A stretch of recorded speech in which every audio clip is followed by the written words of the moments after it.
പട്ടിണിക്കിടുക, പ്രയാസപ്പെടുത്തുക, മൃഗങ്ങളെ ഉപദ്രവിക്കുക, വെറുതെ ഉപദ്രവിക്കുന്ന ആൾക്കാരുണ്ട്. അതും കുറ്റത്തിനർഹമായ കാര്യമാണ്, ശിക്ഷക്കർഹമായ കാര്യമാണ്. റസൂൽ സല്ലല്ലാഹു അലൈഹി വസല്ലം ഒരു പെണ്ണിന്റെ കഥ പറഞ്ഞല്ലോ.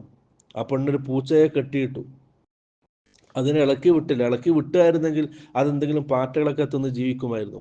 അങ്ങനെ അത് പട്ടിണി കിടന്നു. അതിൻ്റെ പേരിൽ അവൾക്ക് നരകമുണ്ടെന്ന് റസൂൽ സല്ലല്ലാഹു അലൈഹി വസല്ലം പറഞ്ഞു. ഈ നായയുടെ വിഷയത്തിൽ അദ്ദേഹം അള്ളാഹു പുറത്തെടുത്തതുപോലെ. അപ്പം മൃഗങ്ങളോട് കരുണ കാണിക്കലും സ്നേഹം കാണിക്കലും ഭക്ഷണം കൊടുക്കലും തീറ്റ കൊടുക്കലും അതും എന്താണ്, പ്രതിഫലമുള്ള കാര്യമാണ്.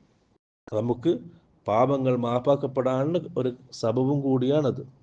അവരോട് ദേഷ്യം പിടിക്കുക, അവർ ഉപദ്രവിക്കുക, വെറുതെ അടങ്ങാറാക്കുക എന്നുള്ളത് അള്ളാഹുവിൻ്റെ ശിക്ഷ കിട്ടാൻ കാരണമാകുന്ന കാര്യങ്ങളുമാകുന്നു എന്ന് മനസ്സിലാക്കുക. ഇതാണ് ഈ ഹദീത്തിൽ നമുക്ക് മനസ്സിലാകുന്നത്. വആഖിറു ദഅവാനാ അൽഹംദുലില്ലാഹി റബ്ബിൽ ആലമീൻ. അസ്സലാമു അലൈക്കും വറഹ്മത്തുള്ളാഹി വബറകാതുഹു.